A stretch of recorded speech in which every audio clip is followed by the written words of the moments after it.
প্রিয় দর্শক, আপনারা যে যেখান থেকে দেশ রূপান্তর লাইভে যুক্ত আছেন আপনাদেরকে সকলকে স্বাগত জানাচ্ছি।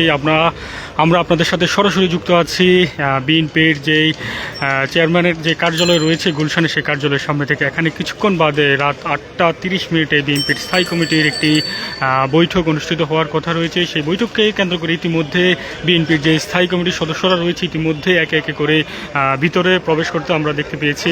ইতিমধ্যে আমরা বিএনপির স্থায়ী কমিটির সদস্য গয়েশ্বরচন্দ্র রায়কে তাকে আমরা কিছুক্ষণ আগে ভিতরে প্রবেশ করতে দেখেছি।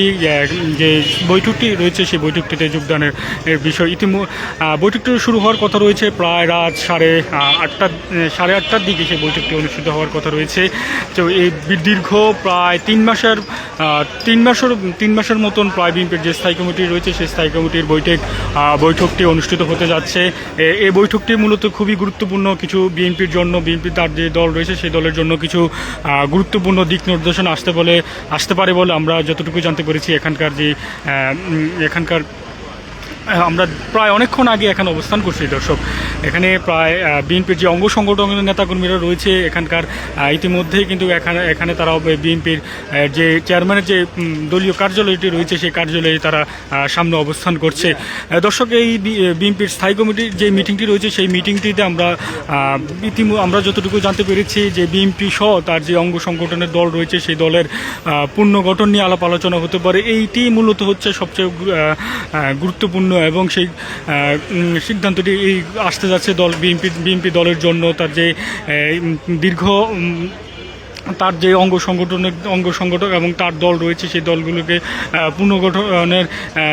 পুনর্গঠনের বিষয়ে আলাপ আলোচনা হতে পারে। এছাড়া আমরা এখানকার যারা বিএনপি নেতাকর্মী, শীর্ষস্থানীয় যারা নেতাকর্মী রয়েছে তাদের সঙ্গে আমরা আলাপ আলোচনা করে যতটুকু জানতে পেরেছি যে বিরোধী দল যে তারা যে জুলাই সনদ বাস্তবায়নের বিষয় যে রাস্তায় অবস্থান করছে বা রাজপথে আন্দোলন করছে, সেই আন্দোলনকে কীভাবে মোকাবেলা করা হবে সেই বিষয় মূলত হচ্ছে বিএনপির যে দিক নির্দেশনা আসবে সর্বোচ্চ পর্যায়ে থেকে মূলত এখানে আসবে। এছাড়াও আপনারা জানেন যে নির্বাচনের যে ত্রয়োদশ সংসদ নির্বাচনের যে মহিলাদের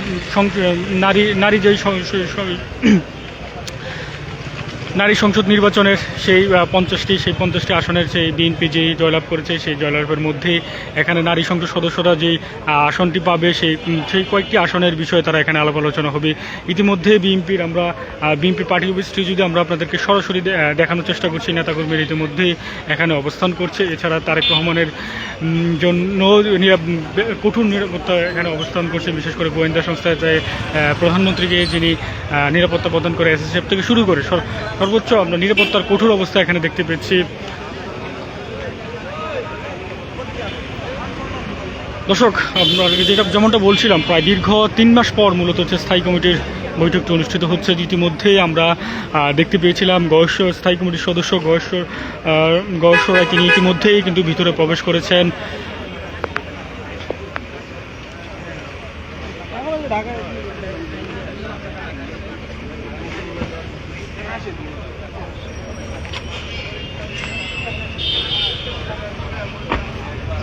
এখানকার যারা বিএনপির যে অঙ্গ সংগঠনের নেতাকর্মীরা রয়েছে তাদের সাথে আমরা কথা বলে জানতে পেরেছি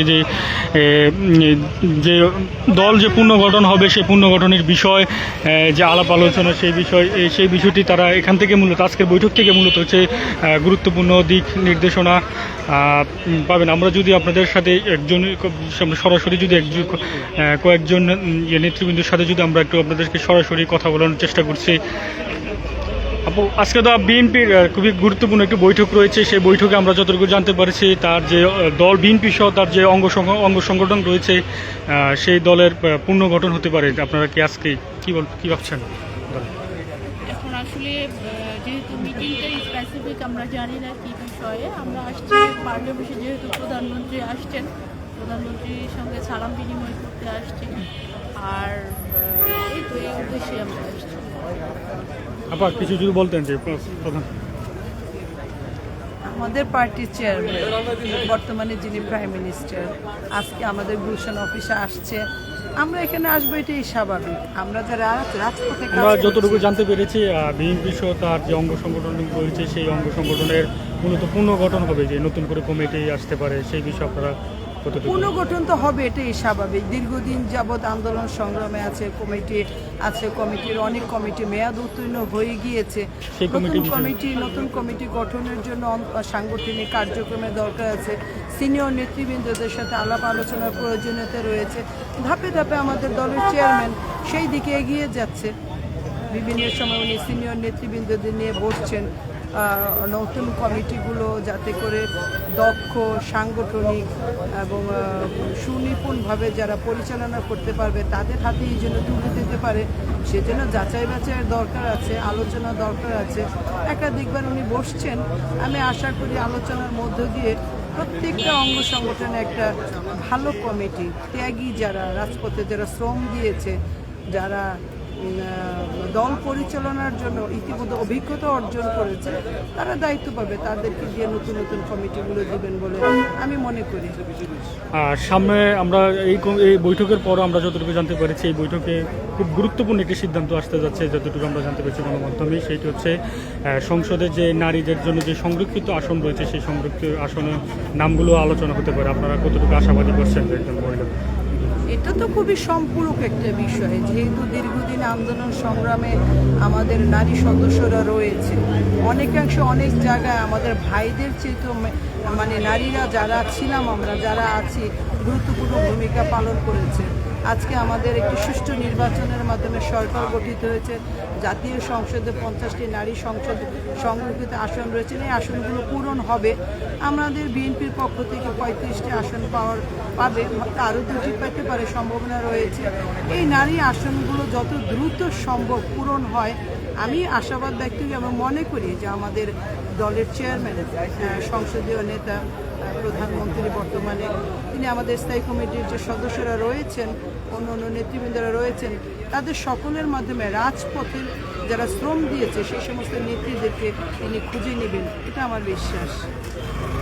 দর্শক, আপনারা শুনছিলেন যে এখানকার যে বিএনপির যে নেতৃবৃন্দ রয়েছে, যে বিভিন্ন অঙ্গ সংগঠনের নেতৃবৃন্দ কিন্তু ইতিমধ্যেই অবস্থান করছে এখানে। আমরা দেখানোর চেষ্টা করছি এই বিএনপির যে স্থায়ী কমিটির যে বৈঠকটি রয়েছে, সেই বৈঠকটিতে খুবই বেশ কিছু গুরুত্বপূর্ণ সিদ্ধান্ত আসতে যাচ্ছে। আমরা জানতে পেরেছি বেশ কিছু গুরুত্বপূর্ণ সিদ্ধান্ত ইতিমধ্যে আসতে যাচ্ছে। যেমন হচ্ছে উদাহরণ, সংরক্ষিত নারী আসনের যে এমপি নির্বাচন রয়েছে, সেই এমপি নির্বাচনের প্রার্থীটি তাদের নাম ঘোষণা আসতে পারে। ইতিমধ্যে আমরা একজন স্থায়ী কমিটির সদস্য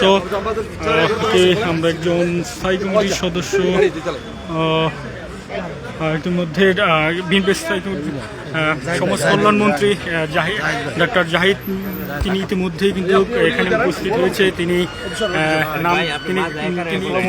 নামছেন, তিনি বিএনপি কার্যালয়ে ঢুকছেন স্থায়ী কমিটির বৈঠক করার জন্য। আমরা আপনাদেরকে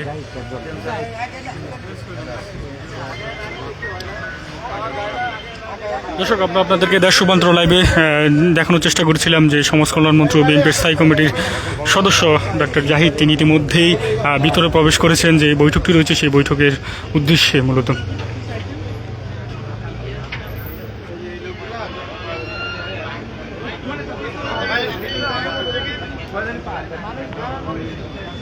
দর্শক, আমার কাছে এই ছিল সর্বশেষ তথ্য।